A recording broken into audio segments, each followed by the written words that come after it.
राधे कृष्ण राधे कृष्ण। द्रुपद के यज्ञ से धृष्टद्युम्न और द्रौपदी की उत्पत्ति। आगंतुक ब्राह्मण कहता है, राजा द्रुपद अमरस में भर गए थे, अतः उन्होंने कर्म सिद्ध श्रेष्ठ ब्राह्मणों को ढूंढने के लिए बहुत से ब्रह्मर्षियों के आश्रमों में भ्रमण किया। वे अपने लिए एक श्रेष्ठ पुत्र चाहते थे। उनका चित्त शोक से व्याकुल रहता था। वे रात दिन इसी चिंता में पड़े रहते थे कि मेरी कोई श्रेष्ठ संतान नहीं है। जो पुत्र या भाई बंधु उत्पन्न हो चुके थे, उन्हें वे खेदवश धिक्कारते रहते थे। द्रोण से बदला लेने की इच्छा रखकर राजा द्रुपद सदा लंबी सांसें खींचा करते थे। जन्मेजय निर्विशेष द्रुपद द्रोणाचार्य से बदला लेने के लिए यत्न करने पर भी उनके प्रभाव, विनय, शिक्षा एवं चित्र का चिंतन करके शास्त्र बल के द्वारा उन्हें परास्त करने का कोई उपाय न जान सके। वे कृष्ण वर्मा, यमुना तथा गंगा दोनों के तटों पर घूमते हुए ब्राह्मणों के एक पवित्र बस्ती में जा पहुँचे। वहाँ उन महाभाग नरेश ने एक भी ऐसा ब्राह्मण नहीं देखा जिसने विधि पूर्वक ब्रह्मचर्य का पालन करके वेद वेदांग की शिक्षा न प्राप्त की हो।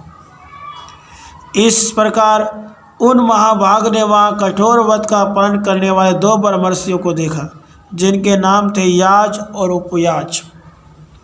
वे दोनों ही परम शांत और परमेष्टि ब्रह्मा के तुल्य प्रभावशाली थे। वे वैदिक संहिता के अध्ययन में सदा संलग्न रहते थे। उनका गोत्र काश्यप था। वे दोनों ब्राह्मण सूर्यदेव के भक्त, बड़े ही योग्य तथा श्रेष्ठ ऋषि थे। उन दोनों की शक्ति को समझकर आलस्य रहित राजा द्रुपद ने उन्हें संपूर्ण मनोवांछित भोग पदार्थ अर्पण करने का संकल्प लेकर निमंत्रित किया।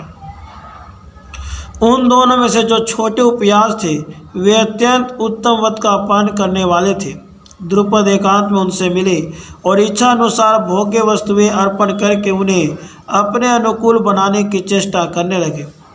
संपूर्ण मनोलभित पदार्थों को देने की प्रतिज्ञा करके प्रिय वचन बोलते हुए द्रुपद मुनि के चरणों की सेवा में लग गए और यथा योग्य पूजन करके उपयास से बोले, विप्रवर उपयाज, जिस कर्म से मुझे ऐसा पुत्र प्राप्त हो जो द्रोणाचार्य को मार सके, उस कर्म को पूरा होने पर मैं आपको 1 अर्बुद 10 करोड़ गायें दूंगा।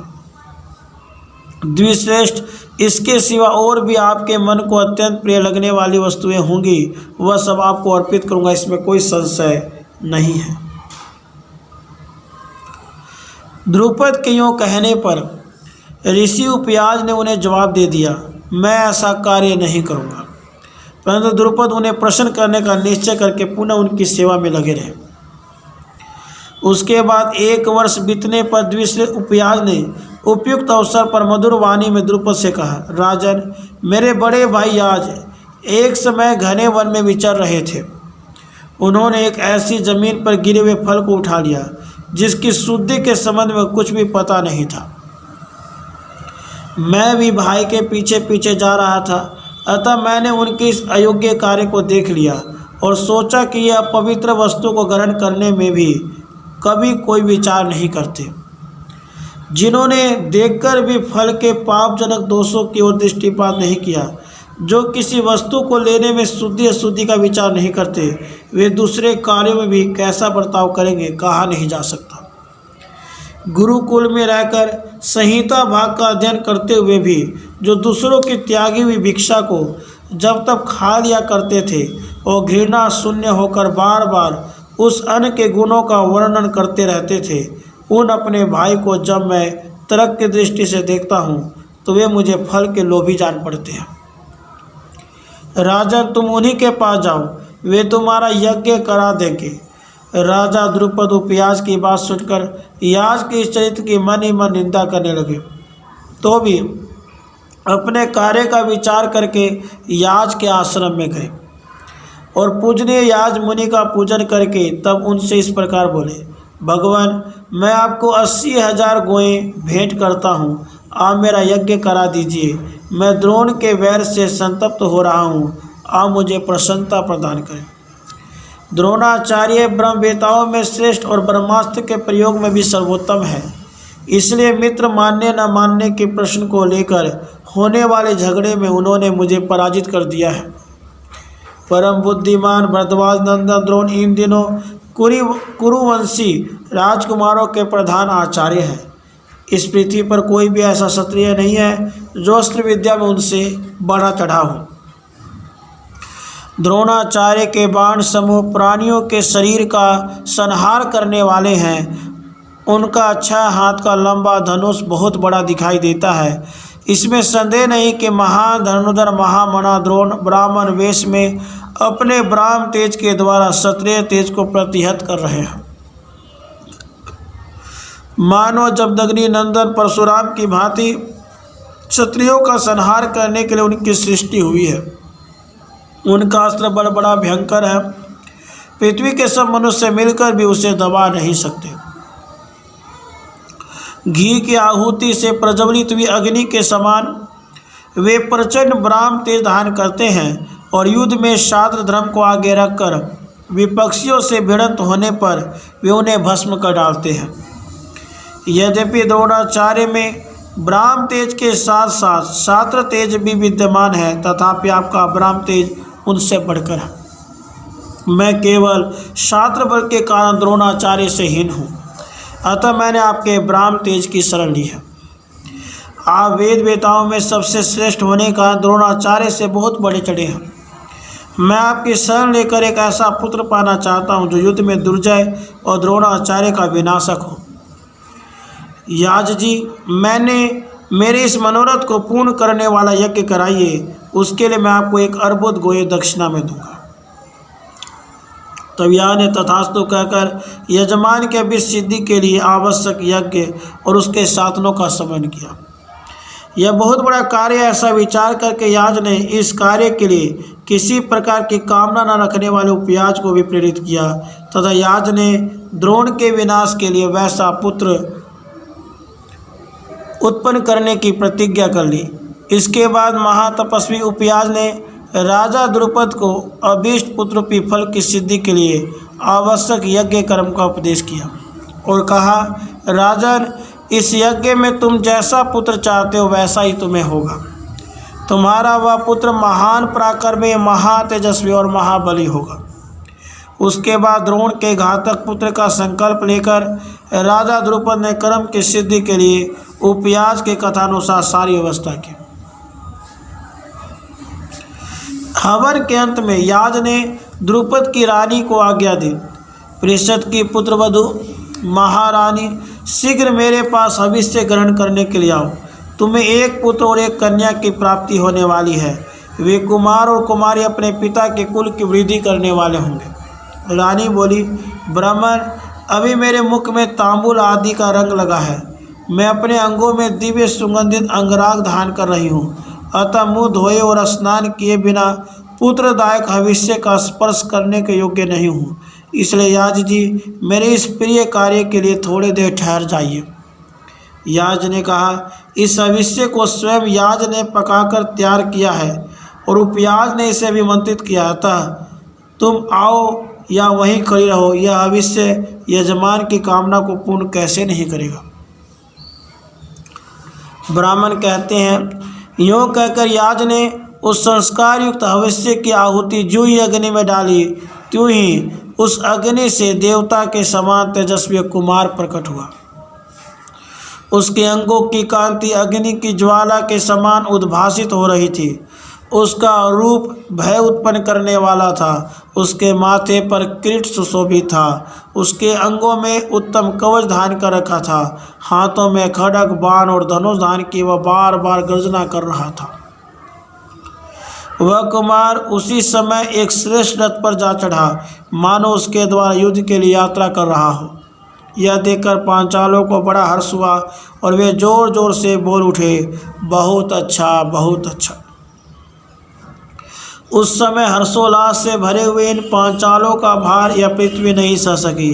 आकाश में कोई अदृश्य महाभूत इस प्रकार कहने लगा, यह राजकुमार पांचालों के भय को दूर करके उनके यश की वृद्धि करने वाला होगा। यह राजा द्रुपद का शोक दूर करने वाला है। द्रोणाचार्य के वध के लिए इसका जन्म हुआ है। तत्पश्चात यज्ञ की वेदी में से कुमारी कन्या भी प्रकट हुई, जो पांचाली कहलाई। वह बड़ी सुंदरी एवं सौभाग्यशालिनी थी। उसका एक एक अंग देखने ही योग्य था। उसकी श्याम आंखें बड़ी बड़ी थीं। उसके शरीर की कांति श्याम थी। नेत्र ऐसे जान पड़ते थे मानो खिले हुए कमल के दल हो। केश काले काले और घुंघराले थे। नख उभरे हुए और लाल रंग के थे। भौहें बड़ी सुंदर थी। दोनों उरोज स्थूल और मनोहर थे। वैसी जान पड़ती थी मानो साक्षात देवी दुर्गा ही मानव शरीर धारण करके प्रकट हुई हो। उसके अंगों से नील कमल की सी सुगंध प्रकट होकर एक कोस तक चारों ओर फैल रही थी। उसने परम सुंदर रूप धारण कर रखा था। उस समय पृथ्वी पर उसके जैसे सुंदरी स्त्री दूसरी नहीं थी। देवता, दानव और यक्ष भी उस देवोपम कन्या को पाने के लिए ललाई थे। सुंदर कटी प्रदेश वाली उस कन्या के प्रकट होने पर भी आकाशवाणी हुई, इस कन्या का नाम कृष्णा है। यह समस्त युवतियों में श्रेष्ठ एवं सुंदरी है और क्षत्रियों का संहार करने के लिए प्रकट हुई है। यह सुमध्यमा समय पर देवताओं का कार्य सिद्ध करेगी। इसके कारण कौरवों को बहुत बड़ा भय प्राप्त होगा। वह आकाशवाणी सुनकर समस्त पांचाल सिंहों के समुदाय के भांति गर्जना करने लगे। उस समय हर्ष में भरे हुए उन पांचालों का वेग पृथ्वी नहीं सह सके। उन दोनों पुत्र और पुत्री को देखकर पुत्र की इच्छा रखने वाला राजा परिषद की पुत्रवधू महर्षि याज के शरण में गई और बोली, भगवान आप ऐसी कृपा करें जिससे ये दोनों बच्चे मेरे सिवा और किसी को अपनी माता न समझे। तब राजा का प्रिय करने की इच्छा से याज ने कहा, ऐसा ही होगा। उस समय संपूर्ण द्विजों ने सफल मनोरथ होकर उन बालकों के नामकरण किए। यह द्रुपद कुमार धृष्ट, अमरशील तथा ध्युम्न, तेजोमय कवच कुंडल एवं शात्र तेज आदि के साथ उत्पन्न होने का धृष्टद्युम्न नाम से प्रसिद्ध होगा। उसके बाद उन्होंने कुमारी का नाम कृष्णा रखा, क्योंकि वह शरीर से कृष्ण अर्थात श्याम वर्ण की थी। इस प्रकार द्रुपद के महान यज्ञ में भी जुड़वी संतानें उत्पन्न हुई। परम बुद्धिमान प्रतापी भरद्वाज नंदन द्रोण यह सोचकर कि प्रारब्ध के भावी विधान को टालना संभव है, पांचाल राजकुमार धृष्टद्युम्न को अपने घर ले आए। उन्होंने उसे अस्त्र विद्या की शिक्षा देकर उसका बहुत बड़ा उपकार किया। द्रोणाचार्य ने अपनी कीर्ति की रक्षा के लिए वह उदारतापूर्ण कार्य किया। आगंतुक ब्राह्मण कहता है, लाक्षागृह में पांडवों के साथ जो घटना घटित हुई थी उसे सुनकर ब्राह्मणों तथा पुरोहितों ने पांचाल राज द्रुपद से इस प्रकार कहा, राजन, धृतराष्ट्र के पुत्रों ने अपने मंत्रियों के साथ परस्पर सलाह करके पांडवों के विनाश का विचार कर लिया था। ऐसा क्रूरतापूर्ण विचार दूसरों के लिए अत्यंत कठिन है। दुर्योधन के भेजे हुए उसके पुरोचन नामक सेवक ने वानावत नगर में जाकर एक विशाल लाक्षागृह का निर्माण कराया था। उस भवन में पांडव अपनी माता कुंती के साथ पूर्ण विश्वस्त होकर रहते थे। महाराज, एक दिन आधी रात के समय पुरोचन ने लाक्षागृह में आग लगा दी। वह नीच और निरसंस पुरोचन स्वयं भी उसी आग में जलकर भस्म हो गया। यह समाचार सुनकर के पांडव जल गए। अंबिका नंदन धृतराष्ट्र को अपने भाई बंधुओं के साथ बड़ा हर्ष हुआ। धृतराष्ट्र की आत्मा हर्ष से खिल उठी थी, तो भी ऊपर से कुछ शोक का प्रदर्शन करते हुए उन्होंने विदुर जी से बड़ी करुण भाषा में यह वृत्तांत बताया। उन्होंने आज्ञा दी कि महामते, पांडवों का श्राद्ध और तर्पण करो। विदुर, पांडवों के मरने से मुझे ऐसा दुख हुआ है मानो मेरे भाई पांडव आज ही स्वर्गवासी हुए हैं। अतः गंगा जी के तट पर चढ़कर उनके लिए श्राद्ध और तर्पण की व्यवस्था करो। ओहो, भाग्यवशी बेचारे पांडव यमलोक को चले गए। यों कहकर धृतराष्ट्र और शकुनी फूट फूट कर रोने लगे। भीष्म जी ने यह समाचार सुनकर उनका विधि पूर्वक औद्रवदेहिक संस्कार संपन्न किया है। इस प्रकार दुरात्मा दुर्योधन ने पांडवों के विनाश के लिए यह भयंकर षड्यंत्र किया था। आज से पहले हमने किसी को ऐसा नहीं देखा या सुना था जो इस तरह का जघन्य कार्य कर सके। महाराज, पांडवों के संबंध में यह वृत्तांत हमारे सुनने में आया है। ब्राह्मण और पुरोहित के वचन सुनकर परम बुद्धिमान राजा द्रुपद शोक में डूब गए। जैसे अपने सगे पुत्र की मृत्यु होने पर उसके पिता को शोक होता है, उसी प्रकार पांडवों के नष्ट होने का समाचार सुनकर पांचाल राज को बड़ी पीड़ा हुई। उन्होंने अपने भाई बंधुओं के साथ समस्त प्रजा को बुलवाया और बड़ी करुणा से यह बात कही। द्रुपद बोले, बंधुओं, अर्जुन का रूप अद्भुत था, उनका धैर्य आश्चर्यजनक था, उनका पराक्रम, उनकी अस्त्र शिक्षा भी अलौकिक थी। मैं रात दिन अर्जुन की चिंता में डूबा रहता हूँ। हाय, वे अपने भाई और माता के साथ आग में जल गए। संसार में इससे बढ़कर आश्चर्य की बात और क्या हो सकती है। सच है, काल का उल्लंघन करना अत्यंत कठिन है। मेरी तो प्रतिज्ञा झूठी हो गई। अब मैं लोगों से क्या कहूँगा। आंतरिक दुख से दिन रात दग्ध होता रहता हूँ। मैंने निष्पाप प्याज और उपयाज का सत्कार करके उनसे 2 संतानों की याचना की थी। एक तो ऐसा पुत्र मांगा जो द्रोणाचार्य का वध कर सके, और दूसरी ऐसी कन्या के लिए प्रार्थना की जो वीर अर्जुन की पटरानी बन सके। मेरे इस उद्देश्य को सब लोग जानते हैं, और महर्षि याज ने भी यही घोषित किया था। उन्होंने पुत्रेष्ट यज्ञ करके धृष्टद्युम्न और कृष्णा को उत्पन्न किया था। इन दोनों संतानों को पाकर मुझे बड़ा संतोष हुआ। अब क्या करूं, कुंती सहित पांडव तो नष्ट हो गए। आगंतुक ब्राह्मण कहता है, ऐसा कहकर पांचाल राज द्रुपद अत्यंत दुखी एवं शोकातुर हो गए। पांचाल राज के गुरु बड़े सात्विक और विशिष्ट विद्वान थे। उन्होंने राजा को भारी शोक में डूबते हुए देखकर कहा। गुरु बोले, महाराज, पांडव लोग बड़े बुड्ढों की आज्ञा पालन में तत्पर रहने वाले तथा धर्मात्मा हैं। ऐसे लोग न तो नष्ट होते हैं और न पराजित ही होते हैं। नरेश्वर, मैंने जिस सत्य का साक्षात्कार किया वह सुनिए। ब्राह्मणों ने तो इस सत्य का प्रतिपादन किया ही है, वेद के मंत्रों ने भी मैंने ऐसा श्रवण किया है। पूर्व काल में इंद्राणी ने बृहस्पति जी के मुख से उपश्रुति की महिमा सुनी थी।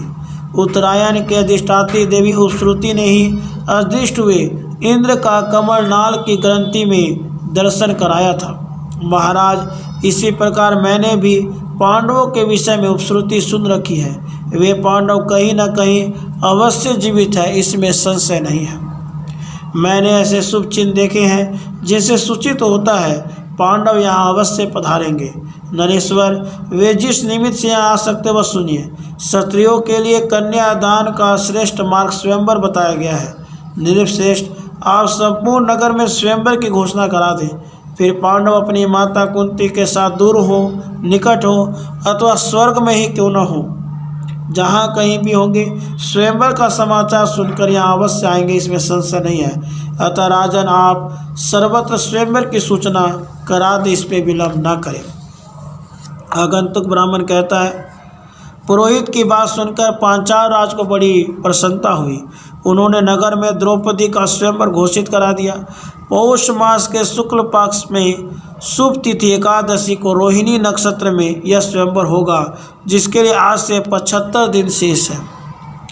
ब्राह्मण, ब्राह्मणी, कुंती, देवता, गंधर्व, यक्ष और तपस्वी ऋषि भी स्वयंवर देखने के लिए अवश्य जाते हैं। तुम्हारे सही महात्मा पुत्र देखने में परम सुंदर हैं। पंचाल राजपुत्री कृष्णा इनमें से किसी को अपनी इच्छा से पति चुन सकती है, अथवा तुम्हारे मंझले पुत्र को अपना पति बना सकती है। संसार में विधाता के उत्तम विधान को कौन जान सकता है। अतः यदि मेरी बात तुम्हें अच्छी लगे तो तुम अपने पुत्रों के साथ पांचाल देश में अवश्य जाओ। तपोधने, पांचाल देश में सदा सुभिक्ष रहता है। सदा राजा यज्ञसेन सत्यप्रतिज्ञ होने के साथ ही ब्राह्मणों के भक्त हैं। वहाँ के नागरिक भी ब्राह्मणों के प्रति श्रद्धा भक्ति रखने वाले हैं। उस नगर के ब्राह्मण भी अतिथियों के बड़े प्रेमी हैं। वे प्रतिदिन बिना मांगे ही न्योता देंगे। मैं भी अपने इन शिष्यों के साथ वहीं जाता हूँ। ब्राह्मणी, यदि ठीक जान पड़े तो चलो, हम सब लोग एक साथ ही वहाँ चल सकेंगे। वे शंपायन जी कहते हैं। इतना कहकर वे ब्राह्मण चुप हो गए। इस प्रकार श्री महाभारत आदि पर्व के अंतर्गत चैत्रथ पर्व में द्रौपदी प्रादुर्भाव विषय 166वां अध्याय पूरा हुआ। राधे कृष्ण राधे कृष्ण।